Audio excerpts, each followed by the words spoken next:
I'm 34 years old. Yeah. If I said to you, I was texting a 14-year-old girl saying, I miss you so much, and she was replying to me, I miss you more, would you not think, hold on here a second, that's weird? We all seen it. Now, let's just address the elephant in the room. Drake is like the nicest dude I've ever spoken to. I mean, I've only like texted him, but he's so nice. You know, we just texted each other the other day and he was like, I miss you so much. I was like, I miss you more. You are 36. Your birthday is in 20 days. I Googled that too. You will be 37 years old.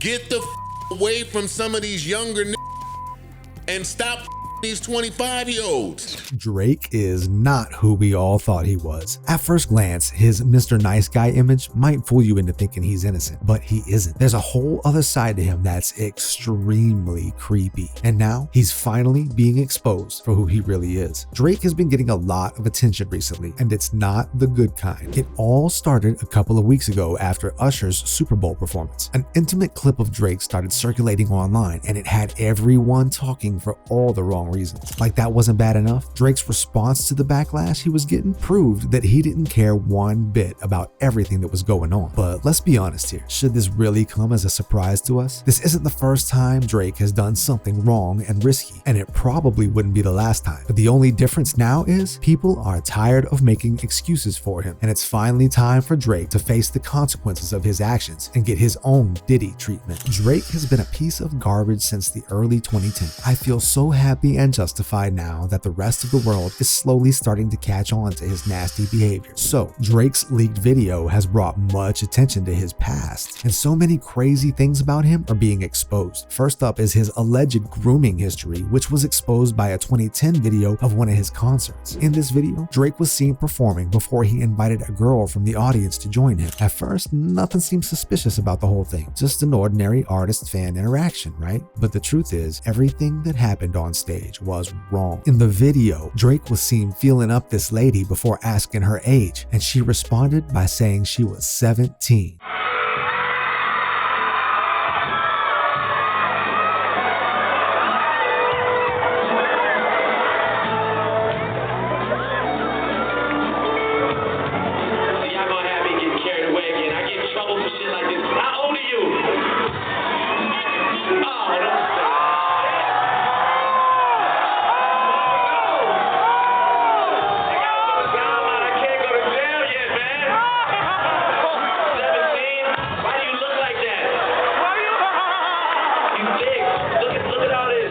Obviously, this was Drake's cue to take her off the stage since she was a minor, but he didn't. Instead, he did something much worse. First, he made some inappropriate comments about the girl's body. I don't know if I should feel guilty or not, but I had fun. I like the way your breasts feel against my chest. Then kissed her on her cheeks and forehead before asking her off the stage. You'd think that after this incident, Drake would be a lot more careful with his interactions with underage girls, but he wasn't, and became even more unhinged. As time went by, Drake started getting closer and closer to more minors. It was almost like he couldn't stop himself. This was especially weird because why would a grown man decide that he would only make friends with 14, 15, 16, and 17-year-old girls? You can call it happening once a coincidence, but when it happens multiple times, then there's no excuse for it anymore. First, Drake did it to Lil CC. According to her, she and Drake had met while she was still in high school. Apparently, he was a huge fan of high school female basketball. The keywords here are high school female. So he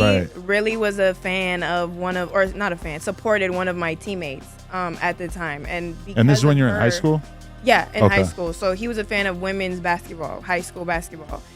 I was her teammate, so he followed me because of her. Then there was Drake's relationship with Hailey Bieber when she was just 18 years old and he was 29 years old. Sure, Hailey was legal during this time and could do whatever she wanted, but who's to say that he didn't start grooming her before she even turned 18? According to Hailey's breakdown of their friendship, she and Drake had known each other for 4 years before the rumors about their dating and hooking up started to spread, meaning Drake had been in contact with Hailey since she was 14 years old. The same thing applies to his his relationship with Millie Bobby Brown. Even if you somehow overlook the dozens of relationships Drake has had with female minors over the years, it feels impossible to overlook the one he had with Millie when she was 14 and he was 33. According to Millie, she and Drake built a relationship where they both texted each other practically all the time, with Drake even telling her that he misses her when they don't talk. He's honestly so fantastic and a great friend and a great role model, she told Access. We just texted each other the other day and he was like, I miss you so much, and I was like, I miss you more. And for whatever reason, they want us to believe that it was only boys they were talking about. This is crazy because before he even met Millie, Drake had already cued us in on his relationship with one of these girls, and it didn't involve just talking. So who's to say that Millie's case was different? Even if this wasn't the case with Millie, it still doesn't make sense that a man his age would talk about boys with a girl her age. I'm 34 years old. Yeah. If I said to you, I was texting a 14-year-old girl saying, I miss you so much, and she was replying to me,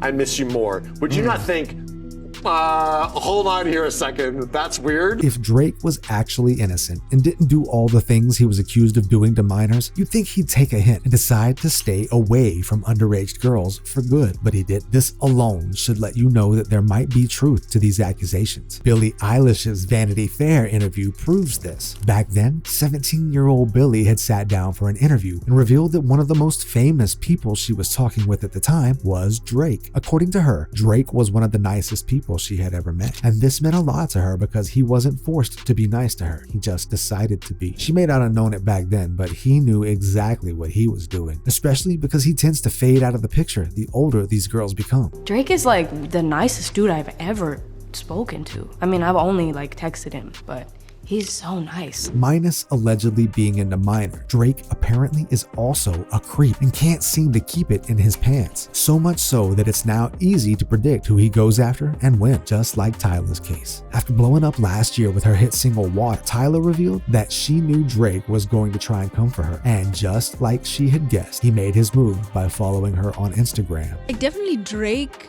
like I was low-key waiting for him. Because I knew, hey, he's gonna come.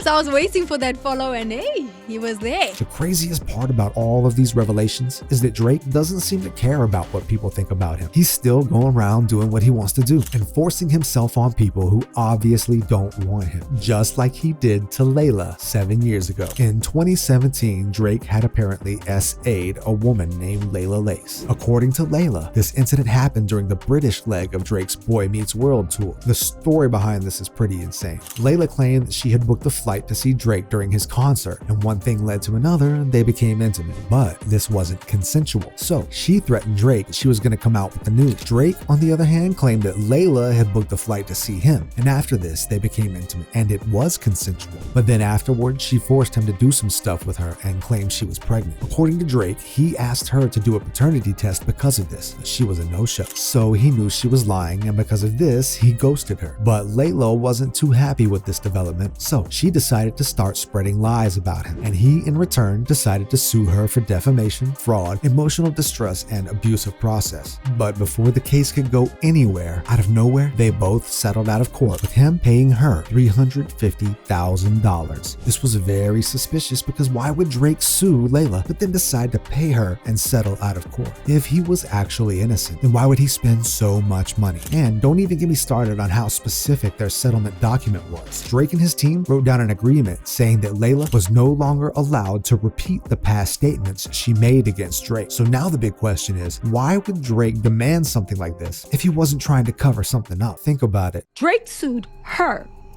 for all that stuff and ended up paying her $350K. Drake's secret lifestyle doesn't just end at being a creep, going after minors, and paying people off to cover his tracks. Apparently, he also wrecks marriages too. Rumor has it that Drake was the reason behind Bobbi Atloff's split from her husband Cory. Apparently, she and Drake had an affair and Cory found out. Although Bobbi has openly denied this, Drake on the other hand has been strangely quiet about the whole thing. And Drake isn't the type of person to keep quiet about something. This is why a lot of people are suspecting that there might be a lot lot more to this story, and sooner or later, the truth's gonna come out. In August, Bobbi shared an uncensored DM interaction she had with Barstool Sports founder Dave Portnoy, in which she denied rumors of an affair. "My girlfriend says you hooked up with Drake and got divorced. I am saying that is not true," Dave wrote in his message. "I am not commenting publicly, but off the record, you're right, that is not true," Bobbi responded, seeming to deny both the allegation and the rumors of a divorce. Now that the divorce news has been made public, and Cory cited July 4th, 2023 as the date of the divorce, many are revisiting the rumors of an affair with Drake and wondering whether there was more to that story than originally met the eye. Drake's dirty secrets don't just end here. Believe it or not, he's also been linked to a murder, and not just any murder, but XXXTentacion's. A few months before he passed away, XXXTentacion made a very strange post online, which read, "If anyone tries to kill me, it was at Champagne Poppy. Drake, I'm snitching right now." But before anyone could wrap their head around this post, it was deleted. And just like that, a few months after this post was made, XXXTentacion's life was taken away. It's no secret that XXXTentacion was in a long-standing beef with Drake, one that started after he accused Drake of stealing his rap style after the release of his hit song Hotline Bling. What if their beef was a lot more serious than we all thought it was? And at the end of the day, XXXTentacion ended up paying the price for it, even though the man who was apparently behind his passing has been caught. You gotta be curious. What if the real mastermind behind it all was Drake?